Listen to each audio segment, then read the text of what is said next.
Oke, baik. Assalamualaikum warahmatullahi wabarakatuh. Apa kabar rekan-rekan semua? Kembali kita berjumpa ya secara virtual dalam rekaman video kali ini. Nah, mudah-mudahan kawan-kawan setelah kita melalui musibah yang kemarin cukup besar ya di Pulau Sumatera, kemudian kita melalui perubahan iklim juga yang cukup ekstrim ya kemarin, sehingga kalau misalnya kita lihat banyak sekali kita temukan orang-orang yang memiliki gejala sakit yang sama, batuk, flu, ya, demam, sebagainya, itu yang kurang lebih ada yang sampai 2 atau 3 minggu bahkan 1 bulan itu belum sembuh-sembuh ya. Mudah-mudahan kita senantiasa ada di dalam lindungan Allah, mudah-mudahan kita senantiasa sehat selalu, terutama kita dapat menjalani kehidupan dengan baik ya, dengan tetap memberikan hal-hal positif gitu ya. Meskipun hari ini kita banyak sekali menemukan hal-hal yang kemudian itu mengganggu nuansa positif yang ada di dalam diri kita gitu. Oke, baik kawan-kawan. Sudah lama juga ya kita tidak bertemu dalam sesi virtual ini. Kalau misalnya kemarin-kemarin kan kita ngebicarakan tentang hal-hal yang bersifat mendasar sebenarnya ya. Apa itu agama Islam, kemudian kemarin terakhir itu temanya tentang akhlak ya. Nah, sekarang kita akan sedikit masuk ke dalam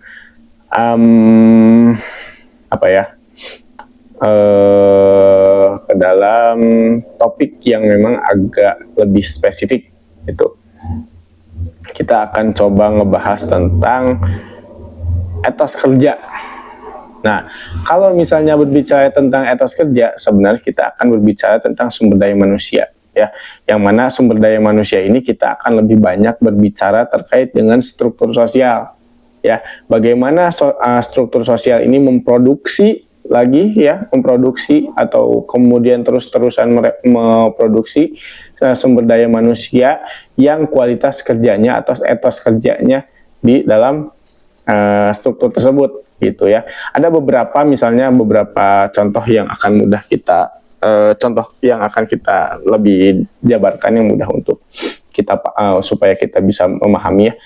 Bagaimana wilayah etos kerja ini menjadi wacana atau misalnya diskursus yang kemudian mempengaruhi warga negara gitu ya, distribusi kemampuan atau distribusi individu warga negara gitu. Contoh misalnya kemarin di awal musim tahun 2025-2026 ini ya, Liga Indonesia menerbitkan regulasi pemain asing. Nah, kan gitu ya. Nah, itu regulasi 9 pemain asing yang ada di DSP, kemudian sisa ada berapa ya? 2 kalau tidak salah ya, 2 lagi ya. 2 lagi itu tidak boleh masuk DSP, artinya ada 11 pemain asing yang diperbolehkan di setiap Liga Indonesia atau di Super League ya. Ini menjadi perdebatan, bahkan menjadi sebuah respon yang diberikan oleh pemain-pemain lokal itu cukup masif begitu ya.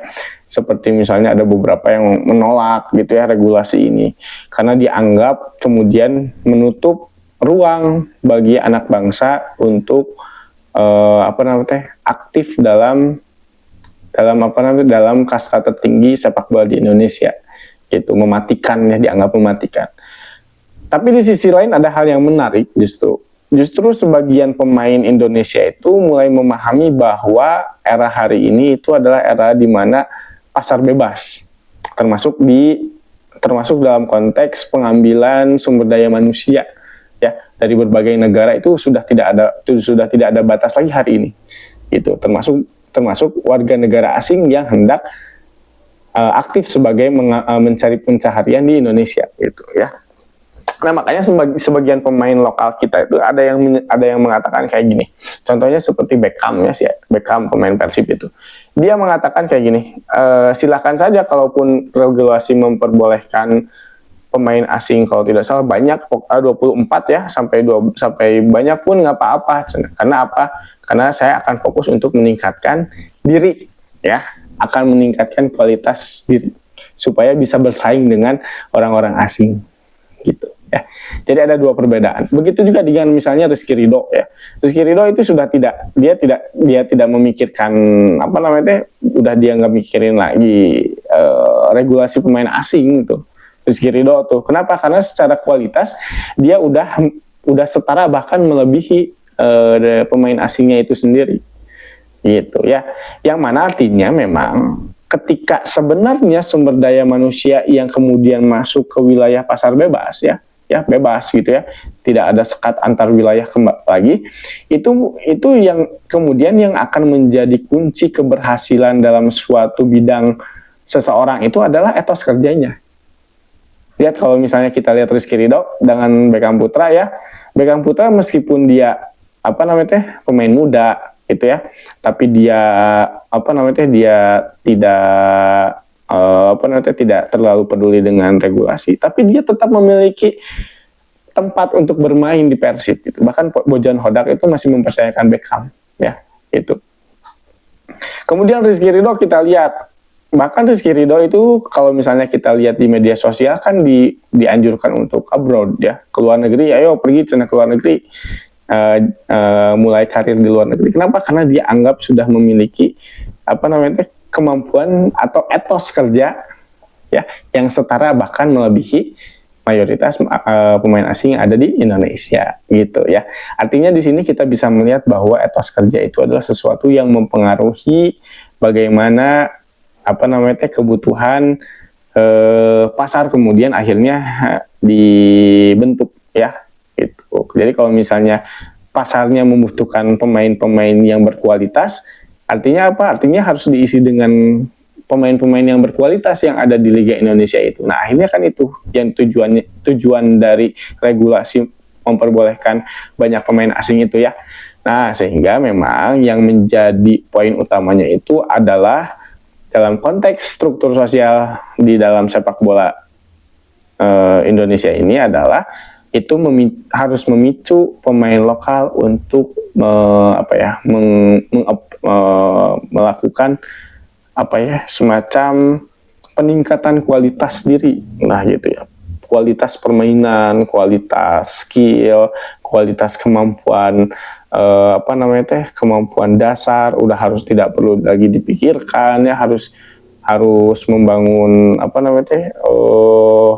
kemampuan yang lebih spesifik lagi gitu. Itu pengembangan visi permainan, pemahaman terkait dengan taktik ya dan sebagainya. Itu juga udah menjadi sebuah wacana baru gitu yang akhirnya kemudian muncul ketika adanya pasar bebas di dunia sepak bola Indonesia gitu. Jadi udah kebangun wacananya. Wacananya apa? Ini peningkatan kualitas gitu ya. Meskipun sebenarnya peningkatan kualitas itu harus dibangun lewat grassroots ya, bukan hanya lewat struktur tadi ya, harus dibangun juga oleh budaya ya, budaya sosial gitu ya. Memang harus dibangun dari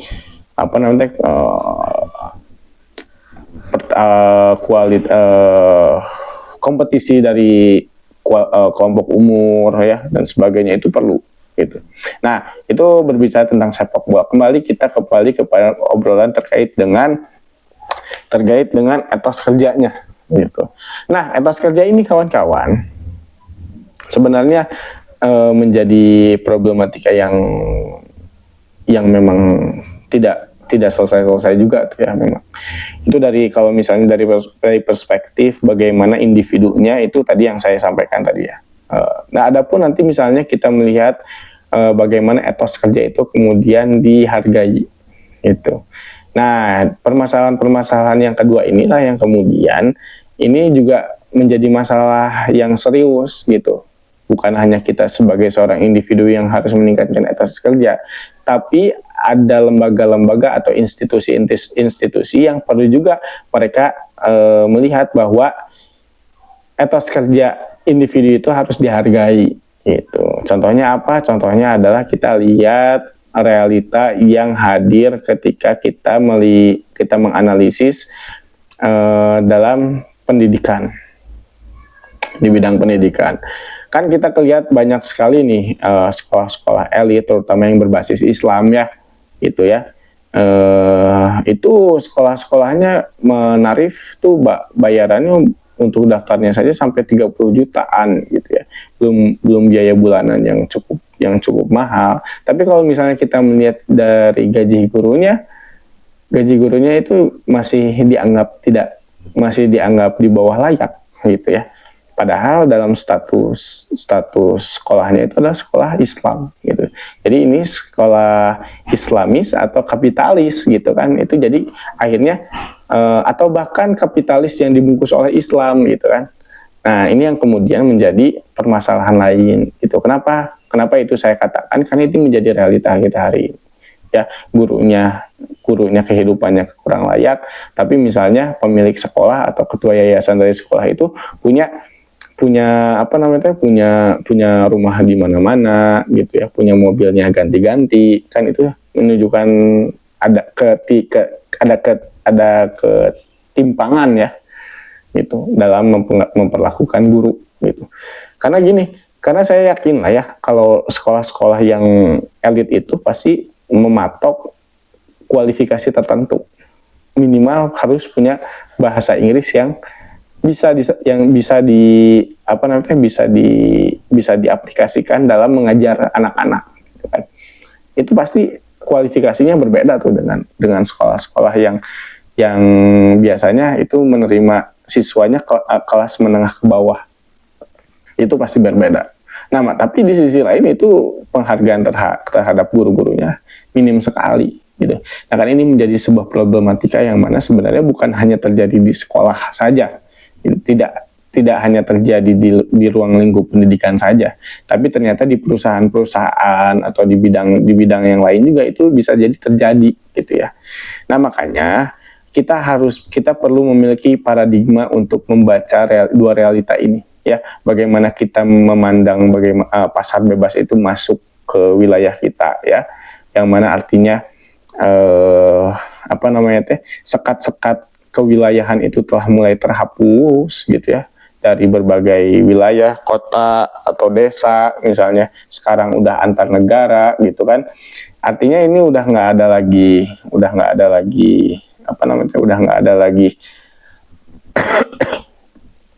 tidak ada lagi kekhususan gitu ya, karena yang akan dilihat adalah benar-benar kemampuan. Bahkan terkadang gini, untuk kasus-kasus seperti adanya titipan orang dalam, atau misalnya memang itu adalah ruang lingkup lain ya, ada privilege lain ketika seseorang memiliki orang dalam, apalagi orang penting. Tapi kita akan juga melihat nanti dampaknya itu akan sangat besar ketika titipan orang dalam itu tidak memiliki kapabilitas dengan memiliki kapabilitas. Itu akan berbeda terhadap pengembangan lembaga, terhadap pengembangan perusahaan dan sebagainya, itu akan berbeda gitu ya. Jadi kalau misalnya ada saudaranya ketua yayasan tiba-tiba megang jabatan penting di sekolah ya, kalau misalnya dia memiliki kapabilitas, sekolahnya akan maju gitu, tidak masalah sebenarnya, karena sekolahnya akan maju. Tapi justru yang akan jadi masalah adalah ketika orangnya tidak memiliki kapabilitas, kemudian justru malah memperlihatkan relasi kuasa yang cukup yang cukup dominan gitu ya. Ya itulah yang kemudian akan merusak sekolah itu sendiri. Cepat atau lambat itu menjadi bom waktu. Ya, meskipun di sisi lain ketika permasalahannya akan cukup rumit nanti ketika hal itu terjadi ya.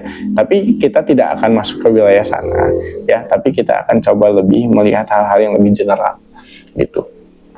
Kita akan coba lebih membahas terkait dengan paradigma yang membutuhkan cara kita memandang dua problematika tersebut tadi gitu ya. Yang pertama itu ada di dalam niat gitu ya. Ada sebuah hadis yang bunyinya, barang siapa yang di waktu sore merasa lelah karena bekerja dengan tangannya sendiri, maka ia di waktu sore itu telah mendapatkan ampunan dosa. Nah, ini sebuah indikasi ya yang disampaikan oleh Rasulullah bahwa lelahnya seseorang untuk bekerja gitu ya, untuk memenuhi kehidupannya sehari-hari, menghidupi kebutuhan keluarganya, itu lelahnya itu adalah sebagai sarana penggugur dosa. Gitu ya. Makanya hal yang paling pertama dalam melaksanakan landasan utama dalam etos kerja dalam Islam itu adalah niat sebagai ibadah. Kemudian di hadis yang lain dikatakan innamal a'malu binniyat, gitu ya. Sesungguhnya amal itu tergantung niatnya.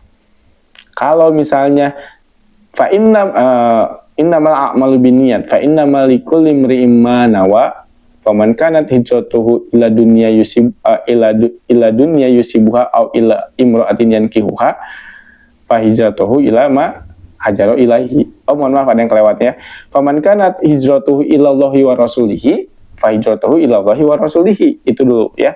Barang siapa yang melakukan hijrah atau berniat gitu ya, berniat melakukan sesuatu karena Allah dan Rasulnya, maka niatnya juga untuk Allah dan Rasulnya. Itu pahalanya sesuai dengan yang ditetapkan oleh Allah. Ketentuan balasan atau ajrunnya itu ketentuannya berdasarkan apa yang diberikan oleh Allah ya. Tapi kalau misalnya untuk dunia yusibuha au ila imro'atin gitu. Atau misalnya untuk dunia dan wanita yang hendak dinikahi ya, ya maka itu hanya untuk itu saja gitu ya yang dia dapatkan, tidak akan lebih daripada, tidak akan mendapatkan berkahnya dari Allah seperti apa gitu ya. Nah, makanya niat itu adalah sesuatu yang penting dalam meningkatkan etos kerja. Kenapa niat etos kerja ini penting untuk ditingkatkan? Ternyata itu bukan hanya terkait dengan produktivitas kita sebagai seorang pekerja, tapi itu juga menjadi sebuah sarana untuk meningkatkan produktivitas kita sebagai seorang muslim. Kalau misalnya dalam bekerja kita bisa produktif, bisa efektif, bisa efisien dalam mengatur waktu, ya, artinya kita juga punya ruang-ruang untuk melaksanakan ibadah yang sesuai dengan yang bisa kita lakukan. Bahkan kita bisa menyesuaikan ibadah-ibadah yang kemudian ini juga bisa meningkatkan nilai kualitas kita sebagai seorang muslim. Gitu. Kalau misalnya orang yang punya efisiensi, punya disiplin yang baik terkait dengan waktu, maka sholat zuhur akan bisa tepat waktu, ya, tidak akan kalah oleh pekerjaan, tidak akan kalah oleh deadline. Kenapa? Karena secara kerja atau kerja ya dia udah produktif, gitu ya. Makanya ini hal yang menjadi penting bagi seorang muslim itu ya, dalam meningkatkan etos kerja, gitu ya. Dan ini juga sebagai, ingat ya, niat ibadah, kemudian niat ibadah inilah yang kemudian menjaga kehormatan diri dan keluarga agar tidak menjadi beban bagi orang lain. Gitu ya. Karena seseorang yang memiliki etos kerja itu pasti kita akan bisa melihat bahwa yang sedang dia perjuangkan itu adalah bukan hanya berjuang untuk makan hari ini, bukan hanya untuk makan hari besok, tapi juga kehormatan. Kehormatan apa? Untuk tidak meminta-minta, untuk tidak tidak merendahkan diri meminta kepada orang lain, kan gitu ya.